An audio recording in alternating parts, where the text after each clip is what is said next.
Bonjour à tous, donc on va démarrer ce webinar. J'espère que vous m'entendez bien. Donc il y aura peut-être quelques retardataires, mais c'est pas trop grave. Donc merci en tout cas de prendre le temps de participer à ce webinaire qui a pour objectif donc de vous expliquer comment engager votre audience avec un hub de contenu d'actualité sur Scoopit, qu'on appelle aussi un topic pour ceux qui utilisent déjà la solution. On est ensemble pour une vingtaine de minutes à peu près. N'hésitez pas à poser des questions sur le petit chat sur l'application. On en prendra quelques-unes, on y répondra à la fin. Dans tous les cas, on vous enverra la présentation, donc n'ayez pas de crainte sur ce côté-là. Il y aura mes coordonnées sur la dernière slide, donc si vous souhaitez aussi avoir une approche plus personnalisée, n'hésitez pas à prendre contact. Tout sera indiqué dans l'email de suivi qu'on vous enverra. Donc du coup, alors, hop, avant de vous présenter vraiment Scoopit, c'est un webinaire assez pratico-pratique où on va aller vraiment dans du concret, mais pour vous expliquer un petit peu ce qui nous a amené aussi à faire ce webinaire, c'est vrai que ces derniers temps, notamment avec la crise sanitaire autour du Covid-19, le mouvement aussi Black Lives Matter, il y a des sujets d'actualité à l'heure du numérique, ou des sujets graves qui viennent bousculer forcément notre quotidien et qui peuvent remettre en cause nos manières de penser et d'agir en profondeur. Et c'est dans ce cadre-là qu'on a pensé à faire ce webinaire pour voir comment Scoopit peut aussi aider les organisations à traiter ce genre de sujet. Un contexte aussi qui fait qu'il y a un volume de contenu au quotidien sur le web qui est vraiment très conséquent. Ce schéma explique bien que toutes les 60 secondes, voilà, vous avez des centaines de milliers de tweets, de messages Facebook, de posts sur les forums, les blogs, etc. Donc c'est une masse de contenu qui est vraiment considérable.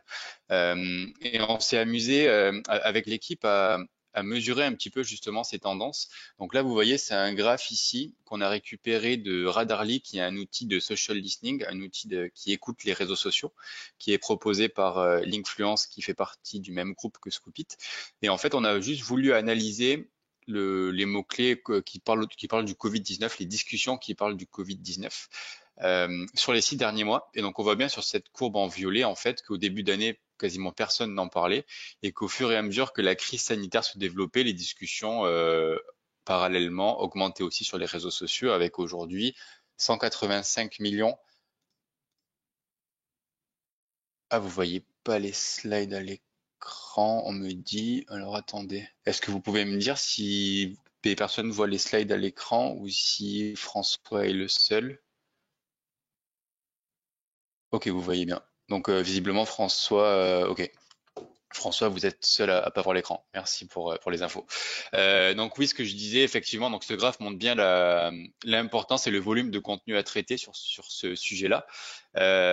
Et parallèlement, c'est aussi intéressant, on a étudié tout ce qui parlait du mouvement Black Lives Matter, c'est la courbe en bleu ici.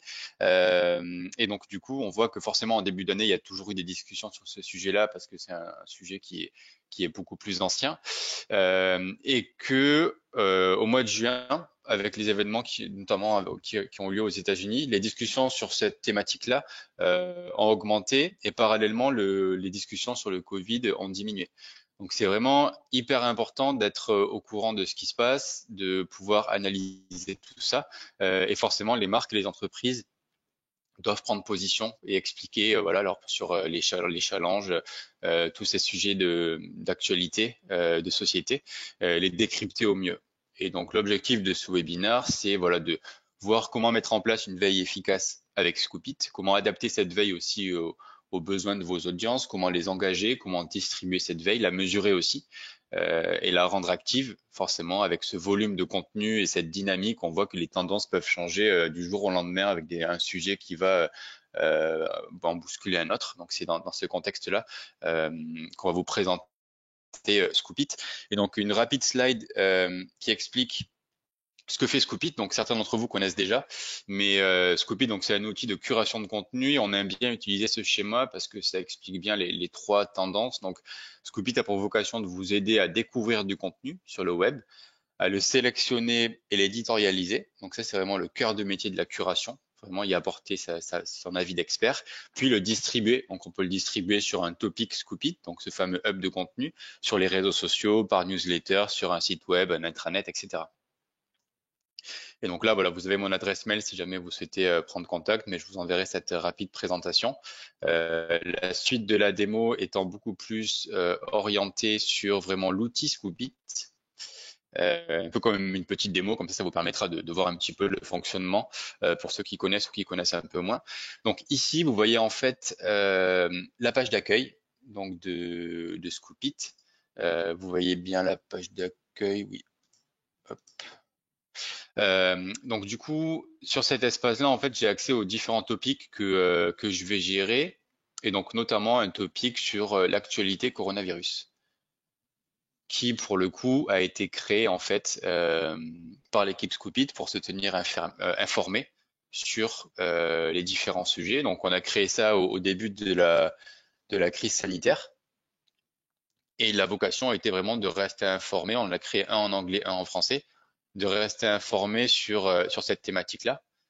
Et donc, vous voyez, à chaque fois, vous avez un titre, vous avez une image, vous avez un lien vers la source, une courte citation et un avis d'expert ici qui a été publié du coup par Benoît, qui a expliqué en quoi cet article de l'Express était intéressant sur ce sujet-là. Et donc là, vous voyez, vous avez tous les contenus qui sont disponibles ici. Forcément, il y a eu un volume de contenu assez conséquent, donc on y a aussi rajouté des tags pour facilement accéder à tous les contenus qui parlent de la France, des USA, de l'Italie. Ça, ces tags, c'est aussi vous qui les structurez, qui les choisissez pour en fait aller sous-segmenter les contenus. Donc, typiquement, si des lecteurs viennent voir votre topic, votre hub d'actualité sur ce sujet-là et vous voulez voir tout ce qui va parler de l'économie, vous cliquez sur le tag et ça va aller sous-catégoriser ces articles-là.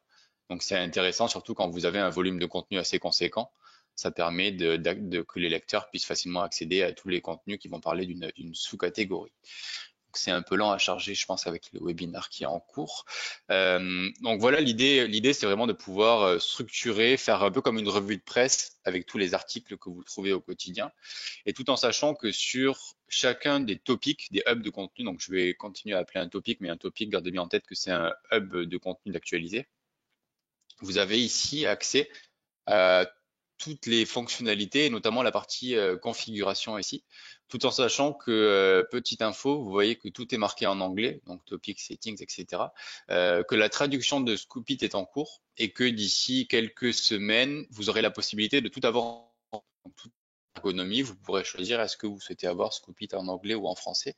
C'est quelque chose qu'on a développé et je pense qu'il sera assez apprécié par nos utilisateurs francophones. Et donc tout ça pour dire que quand vous allez sur la partie configuration ici de chacun de vos topics, c'est ici que vous pouvez en fait gérer notamment la partie customisation. Vous voyez comme le topic que j'ai créé a un design un petit peu différent. Et donc là, vous pouvez jouer sur la partie avec les templates que vous avez, la couleur, l'image, etc., la police, tout ce genre de choses.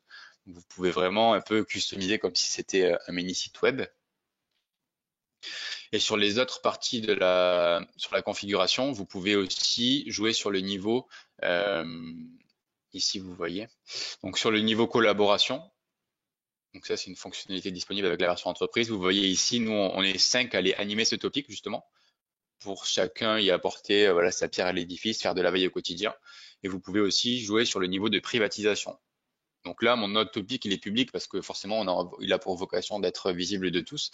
Mais dans certains cas d'usage, on peut l'avoir en privé, uniquement ouvert aux collaborateurs ou dans une organisation. Et vous avez aussi la possibilité de générer un petit call to action sur le topic. Typiquement, quand vous descendez dans votre topic, il peut y avoir un petit bouton qui apparaît. Si vous souhaitez récupérer des adresses mail ou autres des gens qui vous lisent, ou des numéros de téléphone ou ce genre de choses, on peut créer ici, vous voyez, un petit bouton de navigation et quand vous descendez, ça apparaît, vous récupérez ensuite les coordonnées sur un fichier Excel. Donc ça, c'est assez intéressant, c'est vraiment la partie organisation du topic. Et après, donc vous avez aussi en termes de fonctionnalité un petit calendrier qui vous permet de monitorer tout ce que vous avez publié, donc que ce soit par semaine ou par mois, et vous pouvez voir un petit peu l'état de vos publications. Et quand vous cliquez dessus, vous pouvez rééditer justement les différents articles. Donc ça, c'était vraiment la partie organisation du topic. Ensuite, sur la partie contenu, donc c'est là sur le topic, vous voyez forcément des contenus qui ont été validés et éditorialisés par les experts, on va dire, les personnes qui font de la veille. Mais avec Scoopit, donc vous avez la possibilité ici d'avoir un moteur de suggestion quand vous cliquez en haut à droite. Et c'est ici que vous allez pouvoir rentrer des mots-clés pour voir ce qui se dit sur vos différents sujets. Donc là, vous voyez, on a rentré des mots-clés type coronavirus, Covid-19, corona, petit espace virus, Covid-19. Ce qui permet en fait d'aller automatiser la veille, de trouver des articles en rapport avec ces sujets-là. Donc tous les articles qui vont parler de coronavirus ou de Covid-19 ou de coronavirus écrit comme ça vont être affichés ici. Donc ça vous permet d'aller automatiser un petit peu la recherche. Et quand vous trouvez un article intéressant, là vous avez toute une liste de contenus. Quand vous trouvez un article intéressant, en fait, vous pouvez en cliquant sur le bouton Publish ici, vous allez avoir cette fenêtre d'éditorialisation qui vous permet en fait d'éditer le contenu avant de le distribuer. Donc, si vous le souhaitez, vous pouvez changer le titre, vous pouvez changer l'image, mettre votre propre image. Vous avez toujours un lien vers la source ici et aussi une courte citation de l'article source qui est généré automatiquement. D'un point de vue légalité, ça vous permet après d'aller réutiliser le contenu, le fait de laisser cette citation et le lien vers la source. C'est les bonnes pratiques en fait de la curation de contenu. Et vous pouvez aussi rédiger un insight qui va être votre avis d'expert sur le sujet. Donc, article pertinent qui traite du Covid, etc. Et vous choisissez aussi dans quel topic vous allez distribuer cet article-là. Donc, moi, c'est mon topic actualité coronavirus, donc ça fait sens. Là, vous sélectionnez les tags que vous avez choisis, qui ont déjà été créés. Et ensuite, vous pouvez distribuer sur les réseaux sociaux à ce stade-là. Donc, vous pouvez partager sur Facebook, Twitter, LinkedIn notamment, l'article que vous avez découvert. Et après, une fois que vous avez fait tout ça, vous pouvez programmer ou publier maintenant donc cet article-là sur vos réseaux sociaux et aussi le topic que vous avez sélectionné. Donc ça, c'est une des façons de trouver les articles de façon automatisée. Donc ça, c'est une version en ligne. Je vous montrerai tout à l'heure le moteur de recherche de la version entreprise qui est un peu plus évolué. Et autre possibilité que vous avez aussi pour mettre à jour ce topic, c'est ici d'utiliser le bookmarklet. Je vais vous montrer le petit fonctionnement. C'est un peu comme une extension Chrome en fait qui vous permet d'intégrer des articles à la volée. Donc typiquement, je vous montre rapidement le cheminement. En fait, c'est un petit bouton que vous allez mettre dans votre barre de favoris ici. Et la petite astuce, c'est simplement d'aller copier-coller tout le petit code ici et d'aller modifier hop, l'URL comme ceci, comme ça vous aurez le cheminement. Et après, quand vous êtes sur Internet, vous trouvez un article intéressant, donc pas forcément avec les mots-clés, mais un article externe à Scoopit. Vous cliquez sur le petit bouton et ça fait apparaître cette fenêtre d'éditorialisation qui vous permet ensuite de voilà d'intégrer cet article-là directement dans le topic que vous avez sélectionné. Donc voilà sur la partie contenu. Après, pour terminer sur, avant de vous montrer plus en détail peut-être la version entreprise sur le moteur de recherche, ce qui est intéressant aussi, c'est de pouvoir analyser l'impact que vous avez sur vos publications. Et donc sur chacun des topics, là sur les fonctionnalités, vous avez aussi une partie analytics qui vous permet de voir justement est-ce que vous avez des visiteurs, est-ce qu'il y a de l'engagement sur les publications que vous faites. Donc nous, typiquement, c'est un topic qu'on a créé il y a 2-3 mois à peu près. Donc on peut voir le nombre de vues, on peut avoir une indication de la courbe avec, voilà, on a vu qu'au début, on avait beaucoup de visiteurs, un peu comme les tendances qu'on a vues sur l'imprimé écran de Radarly précédemment. Donc ça permet d'analyser un petit peu tout ça, de voir l'impact que ça peut avoir, l'intérêt des publications, le nombre de personnes qui vous suivent, etc. pour savoir si voilà, vous avez une audience qui vous suit et des gens qui sont engagés avec des réactions aussi. On peut mettre des commentaires, on peut voir les visiteurs, les personnes qui vous suivent. Donc ça, c'est assez intéressant d'avoir ce type d'indicateur-là. Donc ensuite, je vais vous montrer plus sur la partie distribution, vous savez, pour comment engager aussi vos audiences avec Scoopit. Donc ça, c'est juste pour l'explication. Donc c'est la version entreprise. Et ce que je voulais vous montrer ici sur la version entreprise, en fait, vous avez donc c'est le même usage avec les fonctionnalités. Vous avez aussi vos topics qui sont disponibles. Mais on va avoir un moteur de recherche ici qui est My Research Content, qui est un peu plus évolué sur la partie requête. Donc là, typiquement, vous voyez ici, j'ai différentes requêtes que j'ai créées. Et donc on va rester dans la thématique du coronavirus. Donc là, typiquement, c'est une requête en fait va être composée de mots-clés. Donc là, vous voyez, vous pouvez dire je suis intéressé par le mot-clé coronavirus ou le mot-clé Covid-19. Donc c'est des requêtes qui sont dites booléennes. Et ensuite, vous pouvez donc rajouter autant de et de ou, comme ceci, et dire est-ce que vous souhaitez que ce mot-clé soit intégré dans euh, le titre ou le contenu et le nom de domaine, et est-ce que c'est contient ou ne contient pas. Donc on peut blacklister des mots-clés, les inclure, les exclure, jouer sur le niveau de précision aussi. Donc on est quand même beaucoup plus précis sur la partie requête et mots-clés comparé au moteur de suggestion où on met uniquement un seul mot-clé et on va voir le contenu qui apparaît. Là, on peut être plus précis. Typiquement, si vous souhaitez dire je suis intéressé par les mots-clés coronavirus et le mot-clé Covid-19 et dire je ne suis pas intéressé par tout ce qui va parler, par exemple, de législation, on peut aller blacklister le mot-clé législation aussi. Donc, vous pouvez créer autant de requêtes que vous voulez et après, elles seront toutes sauvegardées sur la gauche ici. Donc ça, c'est assez intéressant. Et vous avez aussi la possibilité, via le feed reader à ce niveau-là, de pouvoir monitorer si vous avez notamment des flux RSS que vous souhaitez suivre. Vous avez un endroit dédié où vous pouvez organiser tout ça et vous allez pouvoir donc monitorer si vous avez des flux RSS, si vous avez des profils Twitter, des listes Twitter que vous souhaitez suivre. Si vous revenez sur la page précédente, vous pouvez tout organiser ici. Et après, vous pouvez dire typiquement, bah, je veux voir tous les articles du monde.fr. Vous cliquez sur les articles du monde et après, vous avez tous les contenus qui sont disponibles ici.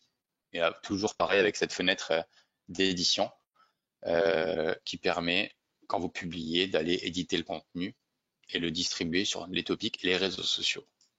Donc voilà aussi la particularité de la version entreprise avec cette partie curation qui est bien plus avancée.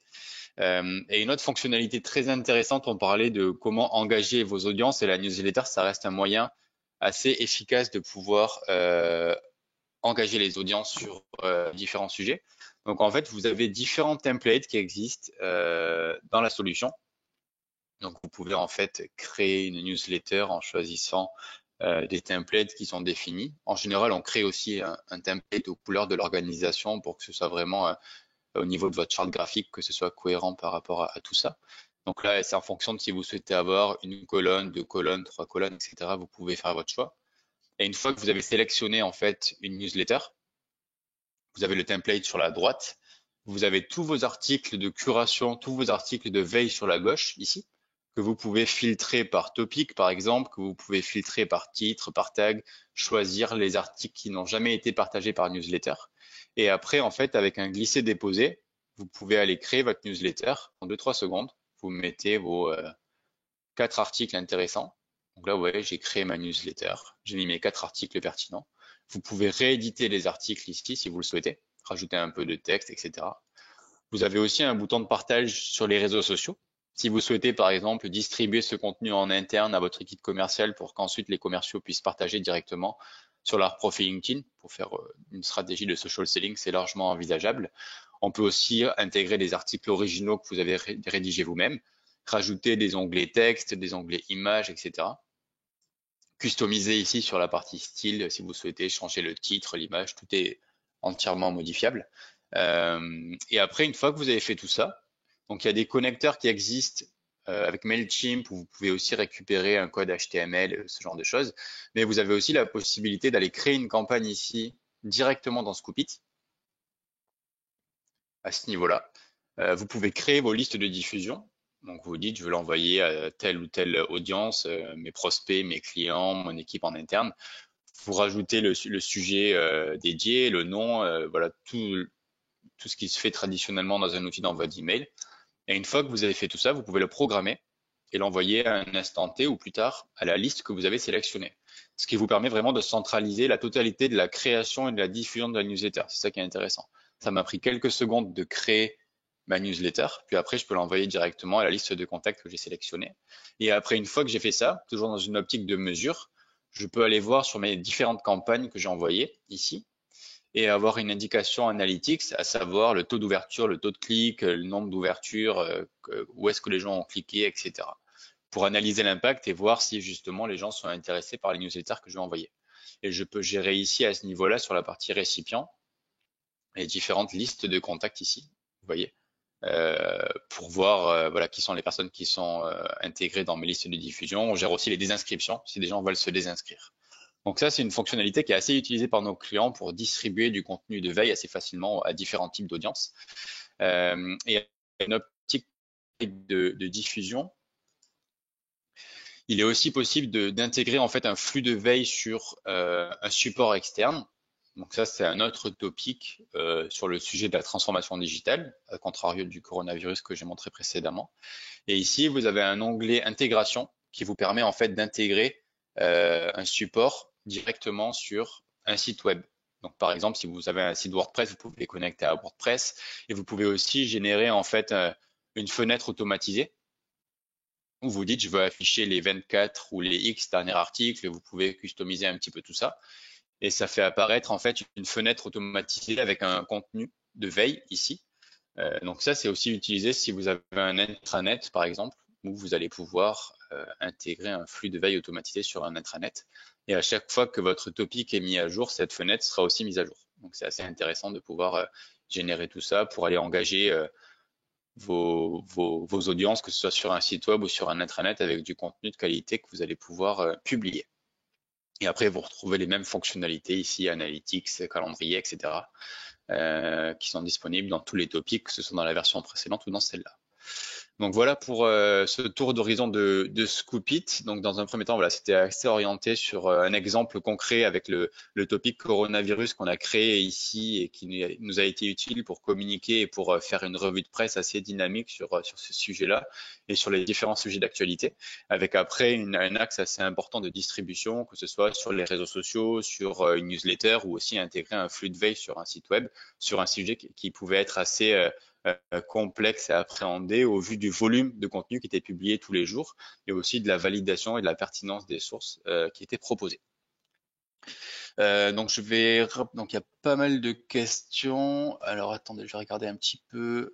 Euh, Est-ce que vous proposez des conseils pour mettre en place les hubs d'actualité? Donc effectivement, sur la version entreprise, il y a vraiment une personne qui est dédiée et qui peut vous aider à aller créer ces hubs de contenu d'actualité en termes de bonnes pratiques, etc. Et sur la version en ligne, vous avez un support qui est disponible avec le petit point d'interrogation ici. Vous pouvez facilement contacter notre support pour voir justement pour vous conseiller que ce soit vraiment le plus pertinent possible. Euh, donc Frédéric qui nous dit qu'il n'a rien compris au bookmarklet. Donc oui, la petite manip, non, c'était juste quand vous êtes ici, vous l'avez mis dans votre navigateur, vous cliquez sur modifier et vous avez juste à changer l'URL en copier-collant le code. Après, si vous avez des questions, n'hésitez pas, on peut assez facilement au niveau du support vous aider sur cette petite manip et tout en sachant que vous avez une petite vidéo explicative. Donc Frédéric, je me fais pas de souci, vous allez pouvoir facilement l'installer. C'est assez utilisé, assez pratique à mettre en place. Puis-je publier les topics sur le blog de mon site internet ou est-ce que ce n'est que pour les réseaux sociaux? Donc François qui posait la question. Donc effectivement, comme je disais, c'était sans doute avant l'explication, mais vous pouvez facilement intégrer les topics sur un blog, sur un site web. Donc c'est assez intéressant pour dynamiser aussi les contenus sur votre site web, notamment si vous avez un site WordPress, ça permet d'améliorer votre référencement naturel. Donc ça peut être assez intéressant à mettre en place en termes de stratégie. Est-ce que tout le monde peut suivre les topics publics que vous avez créés?